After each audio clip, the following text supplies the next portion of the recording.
All right, if y'all want to find a nice guy, these are some suggestions that you can use to help you date, so you can detect a player, so you can detect a young lady that's out for your pockets.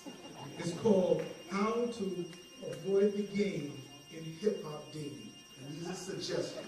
It's been down for families. That family has at the core a joining of two people. And this helps you develop that union. So we'll go into it. And I stand, but I don't have time to debate. Normally when I speak at schools, they want to know why I asked the question. Well, you can see me later. It's here for somebody else tonight. But I'm going to run them down. Make your relationship known. I'm not for the down low. Because when I was young, down low meant don't tell nobody we going out. Because your friends is just going to try to break us up. You know how they did. You know, it's not the down low brother that it is now. So all of that down low stuff, R. Kelly or whatever you want to call it, is not good. If you want to go out with somebody, if you want to make that sister your queen or that man your king, be proud. Tell everybody. Tell everybody. Even if you're dating is nothing but pre-marriage. Get to know your partner's day-to-day activities. Number 2. Define your relationship with your partner. We friends, we platonic. What is it? Don't just let me find out once I got to try to introduce you to who's that girl? This is my girlfriend. You know? And she goes, yay! No, y'all talk about it before you get there because he might not be ready to say you his girlfriend because the girl asking him might be his girlfriend. And then he's got to come up with a scene from my movie and say, that's my cousin. You know, and I don't make these lines up. I heard these lines, and that's why I wrote them in my movie, because they needed to be seen on the big screen. This is a wake-up call for the hip-hop community. Number 4, do not engage in sexual activity too hastily and avoid spending the night together on the first night or the first time you meet. You know, enough said. We know that. Get to know your partner's personal opinions, and that's where you use my book here. Respect your partner. Make sure you're equally respected. Learn to feel comfortable. It's number 7. Learn to feel comfortable talking to your partner and communicate often. Make all problems, number 8, make all problems known and don't keep things inside. Many times we don't find out how a person feels until it's already too late now. I've been tired of you doing that for so long. My wife and I, we've been together 5 years, we've never argued. We've disagreed, we settled our arguments, but that's possible. And see, y'all need to hear that because I come from a parent, family that didn't argue. So that's where we are. Don't present too many assumptions to your partner, and don't go looking for problems. What you don't know won't always hurt. A lot of y'all start dating very young, and a lot of people don't know about themselves and don't know how their past affected them until they get older. Sometimes they're not ready to tell you why they don't feel comfortable doing certain things. And in that process of getting to know a partner, you have to respect that they're also getting to know themselves. So I'm not saying, you know, don't ask questions, but I'm saying if you don't get the right answer that you wanted, respect that that was an answer, and then move on and it'll come out. And then lastly, most important is know when to end a relationship. Now, I'm going to step on the toes of our ancestors in the Nile Valley.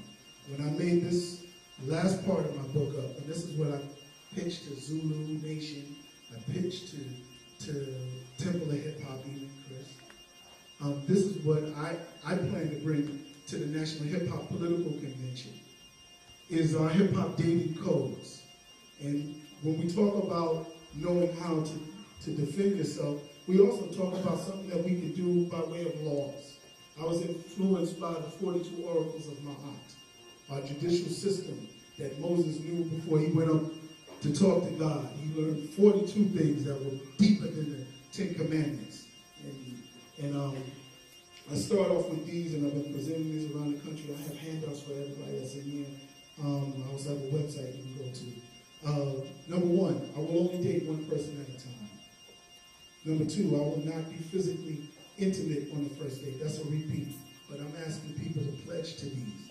I'm not King James. I'm not trying to create a wicked empire and command you to do anything. I'm asking, just as the oracles asked in the Nile Valley, that you pledge yourself, that you will be judged upon these later. You'll be judged either if you don't adhere to them and your relationship goes bad, or you will be judged with a beautiful relationship and long years of retirement together. I will declare my relationship before becoming physically intimate. I will use birth control until married. I know that violates a lot of religious laws, but I live in a real society. You know, we live in a perverted culture. We see sex as much as we see Big Macs. And we as overly sexed as we as overly consumed food-wise. So we got to talk about it. I will understand that oral sex is sex. And I say this because, you know, President Clinton tried to say it wasn't sex. But shoot, it wasn't a long time, and I'm going to keep it real. I know there's children in here. It wasn't a long time before that was the most pleasing form of sex that I was receiving and given, because, you know, that 1 minute brother stuff is a real serious reality. And, you know, hands and oral pleasing lasts a lot longer than 1 minute brothers do. And because of that, the feeling of love can be conveyed between two people through that form of sex more than the traditional and reproductive form of sex. And the reason why I put that on there is because my movie is a horror movie. It has killing in it.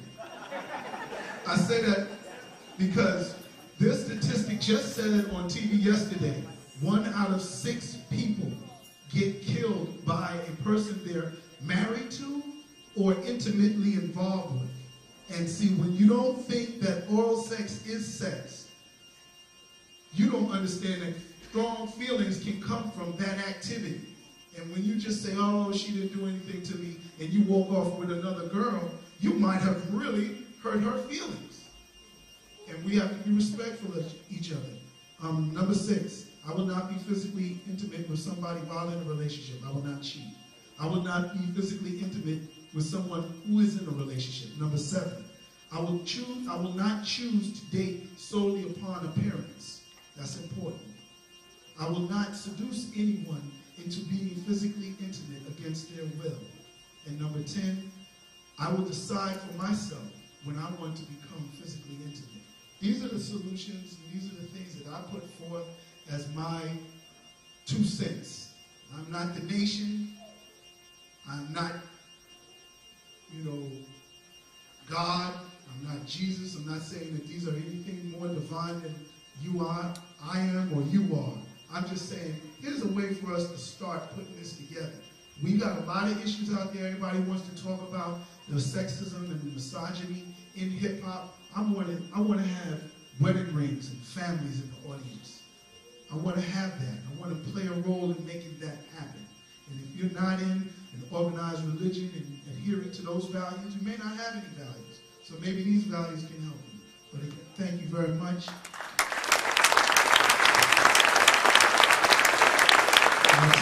The great things here about relationship and what Jeff brings to the table is this piece right here. This piece right here about relationship. How are we going to deal with each other? This is where it starts. How are we actually going to deal with each other? The Temple of Hip Hop will adopt those principles. Absolutely. I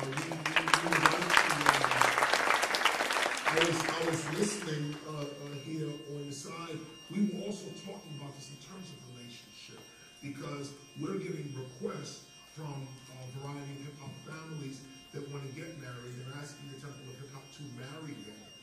And so one of the things we have stopped people, because we don't have a code between relationship. This is an ongoing debate, and not even so much debate, but at least a discussion with those who've been married at least more than 10 years. You know, how did you do it?